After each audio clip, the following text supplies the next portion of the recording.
नमस्कार, आप देख रहे हैं खबर 100 में हूं आपके साथ राहुल मौर्य। आइए रुख करते हैं इस वक्त की बड़ी खबरों की ओर, लेकिन उससे पहले एक नजर हेडलाइंस पर।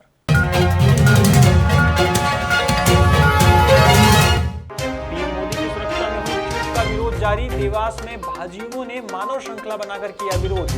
पंजाब के मुख्यमंत्री को हटाने की मांग।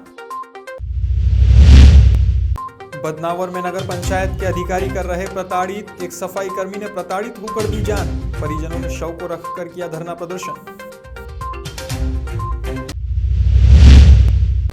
और मध्य प्रदेश के पूर्व कृषि मंत्री सचिन यादव का जन्मदिन। कार्यकर्ताओं ने सादगी के साथ मनाया जन्मदिन। सरकारी अस्पताल में मरीजों को बांटे फल। देवास में अखिल भारत वर्षीय श्री गुर्जर गौड़ ब्राह्मण महासभा मध्य प्रदेश की प्रांतीय इकाई की कार्यकारिणी बैठक संपन्न हुई है। बैठक में समाज उत्थान, संस्कार, शिक्षा, चिकित्सा और सामाजिक कार्यों में सहयोग करने को लेकर विचार व्यक्त किए गए। वहीं कार्यकारिणी के सदस्यों ने अपने विचार प्रकट किए और आगे की कार्य योजना बनाई। इस अवसर पर कई प्रबुद्धजन मौजूद थे। अखिल भारतीय श्री गुर्जर गौड़ ब्राह्मण महासभा की मध्य प्रदेश प्रांतीय इकाई की प्रथम कार्यकारिणी की बैठक का आयोजन आज देवास में किया गया था यहाँ पर, जिसमें समाज उत्थान के विभिन्न विषयों पर चर्चा रखी गई थी, जिसमें विशेष तौर पर संस्कार, शिक्षा, सामाजिक गणना और चिकित्सा और विधि के क्षेत्रों में सामाजिक जनों को सहयोग करना इत्यादि विषय इसमें सम्मिलित किए गए थे। और यहाँ पर कार्यकारिणी के हमारे सभी पदाधिकारियों ने अपने अपने विचार रखे हैं और उन विचारों को आधार बनाते हुए आगे की कार्य योजना बनाते हुए समाज आगे कार्य करने के लिए जा रहा है। और इसी कड़ी में समाज के संस्कारों की कड़ी में जहाँ पर सामूहिक विवाह, यज्ञोपवीत संस्कार और विवाह अच्छे प्रकार से हो तो उसके लिए परिचय सम्मेलन आदि आयोजनों पर भी यहाँ पर आज चर्चा हुई है। आज मध्य प्रदेश से लगभग 150 से अधिक प्रांतीय कार्यकारिणी के पदाधिकारी और हमारे कार्यकारिणी के सदस्यगण यहाँ उपस्थित हुए हैं और सभी ने एक मत होकर के समाज उत्थान के कार्यों के लिए सहयोग की भावना व्यक्त की। आपका शुभ नाम? पंडित राजेश त्रिवेदी, अध्यक्ष अखिल भारतीय श्री गुर्जर गौड़ ब्राह्मण महासभा मध्य प्रदेश प्रांतीय इकाई। पंजाब में प्रधानमंत्री के रास्ते को रोकने के विरोध में भारतीय जनता युवा मोर्चा ने मानव श्रृंखला बनाई। सोमवार को देवास में जिला अध्यक्ष राम सोनी के नेतृत्व में एमजी रोड पर मानव श्रृंखला बनाई गई। मानव श्रृंखला बनाकर पंजाब के मुख्यमंत्री को हटाने की मांग की गई। मानव श्रृंखला में बड़ी संख्या में भाजयुमों के कार्यकर्ताओं ने एकत्रित होकर नारेबाजी की है और रैली भी निकाली है।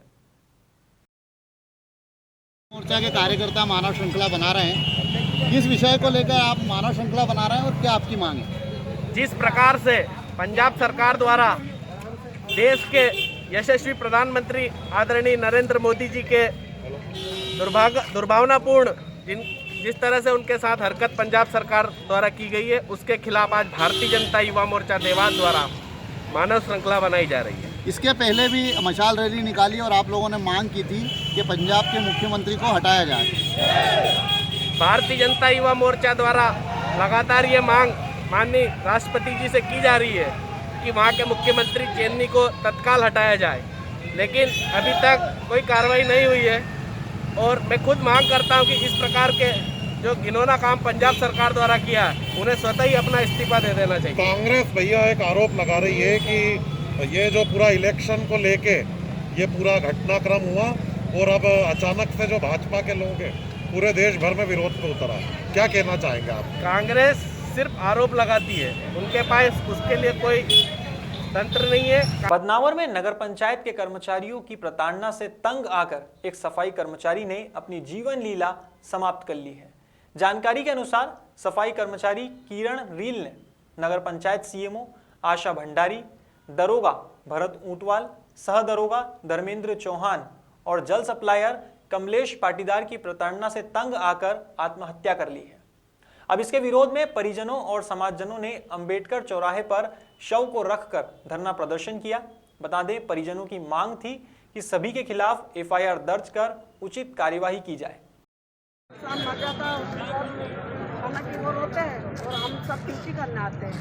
सर तो हमारे किरण चूचे भी नहीं रखते हैं, बोलते भी नहीं है कोई ये सब, और कहने जाते हैं तो उसका कारण क्या होता है पता?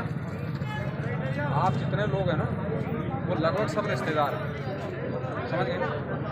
अगर आप एक दिन की छुट्टी अगर सभी लोग ले लेंगे तो क्या हालत होगी शहर की, ये बता दो आप।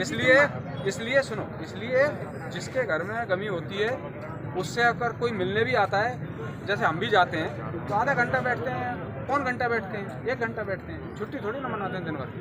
दिन भर की नहीं मतलब देखिए अपना काम ही ऐसा है कि आप एक दिन बैठ गए तो ये हम सब लोग परेशान हो जाएंगे। आपको इतना हाँ मैं बता रहा हूँ ना आपको, हम सब परेशान हो जाएंगे। ये जो पूरा मामला है, एक सफाई कर्मी ने आत्महत्या करी, मैं प्रशासन से मांग करता हूं कि जो भी जिसकी प्रताड़िता से उसने आत्महत्या की उन सब के खिलाफ कार्रवाई की जाए और सख्त से सख्त कार्रवाई जाए कि अगली बार किसी भी व्यक्ति को ऐसा कदम ना उठाना पड़े, क्योंकि जो मानव जीवन बड़ी मुश्किल से मिलता है और वो दिन रात काम करने वाला बहुत अच्छा लड़का था, वो क्यों प्रताड़ित था ये आज तक पता नहीं लग पाया अभी, मगर उसके खिलाफ जो भी कार्रवाई है जो उसमें सम्मिलित है जिनकी वजह से उसने आत्महत्या की, उन सब के खिलाफ सख्त से सख्त कार्रवाई की जाए। 6 महीने से परेशान किया हुआ था और उन्हें कभी काम पे से बंद कर देते, कभी घर बिठा देते, कभी बोलते थे कि आप पन्नी बिनो, कभी बोलते कि आप बैरिकेड पे बैठो, कभी बोलते कि आप नाली निकालो, कभी बोलते आप सड़क झाड़ो। और उसके बाद में अभी बीच में बंद कर दिया गया उन्हें, बीच में बंद किया, मतलब दिवाली के टाइम पे बंद किया, ना ही उन्हें सैलरी मिल पाई, ना ही कुछ भी नहीं मिल पाया। और अगर बोले कि अगर कुछ करोगे तो बोले कि तुम्हारे घर वालों को भी सबको बंद कर देंगे। उसके बाद में कल उन्हें वापस से जो सीओमओ मैडम है, मैडम का नाम है आशा भंडारी, मैडम ने एक ग्रुप बना रखा हैगा, उसमें डाला कि ये व्यक्ति वहाँ पे कल से कचरा स्थान पे पन्नी बीनेगा। और उसके बाद में कल रात को इन्होंने दारू पीने के बाद में मेरी बहन को कॉल किया और मेरे भांजे से बात की और बोला कि बेटा मुझसे आज बात कर लो, मुझसे कल बात नहीं कर पाओगे। फिर मेरे पिताजी घर पे आए और मेरा बड़ा भाई, मेरा एक छोटा भाई, इन लोगों ने और मेरी बड़ी माँ है, इन लोगों ने समझाया उन्हें। उसके बाद में ठीक है वो समझ के सो गए। फिर उसके बाद में उन्होंने मुझसे बात की, मुझे बोला कि मैं मर जाऊंगा और मुझे ज़िंदा नहीं रहना है। तो मैंने उनसे पूछा क्यों, क्या कारण हैगा? तो उन्होंने मुझे बताया कि ये 4 लोग हैं, इन 4 लोगों ने मुझे मतलब मरने के लिए मजबूर कर दिया है और मैं अब मर के ही रहूँगा। और नाम मुझे बताए हैं सीओमओ मैडम, आशा भंडारी, भरत जी उटवाल, कमलेश पाटीदार और धर्मेंद्र चौहान, ये 4 नाम मुझे बताए थे। बोले कि इन 4 लोगों ने मुझे मरने के लिए आज मतलब इस कंडीशन पे खड़ा करा है कि मैं मर के ही रहूँगा। और आज सुबह जब मम्मी 5 बजे काम पे गए, मेरा रूम ऊपर है, हम लोग सोए हुए थे और फिर मम्मी जैसे ही काम पे से आए और मम्मी ने एकदम चिल्ला चोट की और नीचे भाग के जाके देखा तो उन्होंने फांसी लगाई हुई थी। धरने पर बैठे हैं आप, क्या मांग है आपकी? हमारी ये इच्छा है कि अभी हाल 3 लोग सस्पेंड होना चाहिए। एक तो भरत जी उटवाल, कमलेश पाटीदार और धर्मेंद्र चौहान। और जो सीएमओ मैडम है उनके लिए, और सीएमओ मैडम के खिलाफ भी कार्रवाई होनी चाहिए। और अगर ऐसा नहीं होता है तो क्या करेंगे? ऐसा अगर नहीं होता है तो हम और आगे धरना करेंगे। सोमवार को इंदौर के प्रेस क्लब में आयोजित प्रेस वार्ता में युवा कांग्रेस के महासचिव अभिजीत पांडे ने बताया कि हाल ही में चयनित युवा कांग्रेस अध्यक्ष रमीज खान अपने पद का दुरुपयोग कर रहे हैं और युवा कांग्रेस के अन्य पदाधिकारियों की अनदेखी की जा रही है। उनके इस रवैये की शिकायत पूर्व में पार्टी के आला पदाधिकारियों से की गई थी, लेकिन बावजूद इसके कोई निराकरण नहीं हो पाया। ऐसे में महासचिव पांडे सहित 17 पदाधिकारियों ने अपने पद से इस्तीफा दे दिया है। जैसा कि सबको गौरतलब है कि आदरणीय हमारे जन के नेता श्री राहुल गांधी जी की नीति अनुसार संगठन के चुनाव प्रक्रिया के अनुसार हम सभी पदाधिकारी निर्वाचित होकर 2020 दिसंबर में चुने गए थे। लगातार हमारे विरोध के बावजूद जो चुनाव प्रक्रिया थी उसके विरुद्ध जाके शहर अध्यक्ष द्वारा कुछ ऐसे चिन्हित लोगों को निर्वाचित पदाधिकारी के विरुद्ध में नियुक्त किया गया जो ना केवल आपराधिक प्रवृत्ति के थे बल्कि हमारे किसी प्रकार के संज्ञान के विरुद्ध उसकी नियुक्ति करी गई। इतना ही नहीं, केवल जो शहर अध्यक्ष है उनकी जो व्यवहार है वो सभी पदाधिकारियों के साथ में काफ़ी खराब रहा है। इसको देखते हुए आज हम जितने भी निर्वाचित पदाधिकारी आपके समक्ष यहाँ पे बैठे हैं, जिसमें चारों शहर उपाध्यक्ष हैं, महासचिव हैं, विधानसभा अध्यक्ष हैं और कई पदाधिकारी हैं, वो अपने पद से इस्तीफा दे रहे हैं। ऐसा नहीं है कि पद के इस्तीफे के साथ हम कांग्रेस से इस्तीफा दे रहे हैं। हमें इस कांग्रेस और हमारे राष्ट्रीय अध्यक्ष श्रीनिवास जी को हमने अवगत कराया है, हम उनके सदैव काम करेंगे। लेकिन शहर अध्यक्ष की जो नीति है, मेरे पास टाइम नहीं रहता है, बोले मैं इंदौर से बाहर हूँ, फिर बोल देंगे नहीं मिलना, नहीं बात करना। मेरे पास रिकॉर्डिंग भी उपलब्ध है इन सब चीज़ों की। और शहर अध्यक्ष जी पिछले 1 साल से पदाधिकारियों को अपना नौकर समझ रहे हैं। एक मीटिंग में प्रभारी के सामने उन्होंने पदाधिकारियों को बोला था कि जूते से मारूंगा, जिसकी शिकायत प्रभारी को दी गई थी, लेकिन उस पर कोई कार्रवाई नहीं की गई। बाद में जो हमारी स्टेट प्रभारी, उनने कहा कि मेरे पास कोई मेल नहीं आया। उसके पहले मोहनखेड़ा में तत्सम भट्ट को उन्होंने भरी मीटिंग में, जो मीटिंग चल रही थी इंदौर शहर की, उसमें उन्होंने तत्सम भट्ट से कहा है कि तेरे को देख लूँगा मैं। तत्सम भट्ट को 2-3 बार बोल चुके हैं। तत्सम भट्ट हमारे साथ हैं, उनका टेक्स्ट मैसेज आ चुका है। चूँकि वो और उनका परिवार कोरोना पीड़ित हुआ है, तो क्वारंटाइन होने की वजह से वो आज कॉन्फ्रेंस में नहीं है, वरना कॉन्फ्रेंस तत्सम भट्ट हमारे प्रथम उपाध्यक्ष ही लेते हैं। और शहर अध्यक्ष द्वारा जो कार्यकारिणी घोषित की गई है, वो हर पेपर में छपवा रहे हैं कि मैंने सारे समाजों का समन्वय करा है। मैं पूछना चाहूँगा, समन्वय किस हिसाब से करा है? एक परसेंटेज के हिसाब से करा है, क्या करा है? 70 लोग घोषित करे हैं, 70 में से 22 मुस्लिम, 5 ब्राह्मण, 7 दलित। ये कौन सा रेशो घोषित करा उन्होंने? कार्यकारिणी घोषित करने से पहले शहर के चारों उपाध्यक्ष में से एक भी उपाध्यक्ष से उनने बात नहीं करी, ना महासचिवों से कोई नाम मांगे उन्होंने, अपने हिसाब से हिटलर सही करी। जब हमने इसका इनसे विरोध करा, कार्यकारिणी 3-4 दिन रुकी, लेकिन उन्होंने कार्यक्रम का हवाला देके कार्यकारिणी फिर से प्रदेश अध्यक्ष जी से घोषित करवा ली।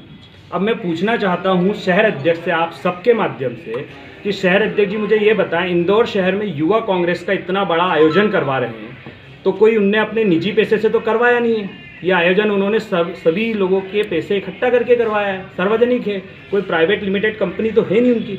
उसमें उन्होंने एक भी पदाधिकारी, ना चारों उपाध्यक्ष, ना 6 महासचिव, ना ही उन्होंने जो हमारे उनके एंटी, मतलब बोल दो कि जिनको वो अपना नहीं समझते, उन विधानसभा अध्यक्षों से बात करी, ना ही आज तारीख तक हमको कोई फ़ोन आया है उस कार्यक्रम में जाने के लिए। कल प्रदेश अध्यक्ष जी को जब हमने अपनी पीड़ा सुनाई, तो उसके बाद उन्होंने मैसेज डाले हैं, सिर्फ टेक्स्ट मैसेज, वो भी व्हाट्सएप पे। सोमवार को पूर्व कृषि मंत्री और कसरावत विधायक सचिन यादव का जन्मदिन कांग्रेस कार्यकर्ताओं के द्वारा सादगी के साथ मनाया गया। सबसे पहले तो कसरावत स्थित कांग्रेस कार्यालय पर केक काटकर यादव का जन्मदिन मनाया गया और उसके बाद सरकारी अस्पताल में पहुंचकर मरीजों को फल वितरित किए गए। इस दौरान कांग्रेस के वरिष्ठ नेता सहित बड़ी संख्या में कार्यकर्ता मौजूद थे। फिलहाल खबरों में बस इतना ही। देश और दुनिया की तमाम खबरों के लिए देखते रहिए खबर 100, जनता की बुलंद आवाज।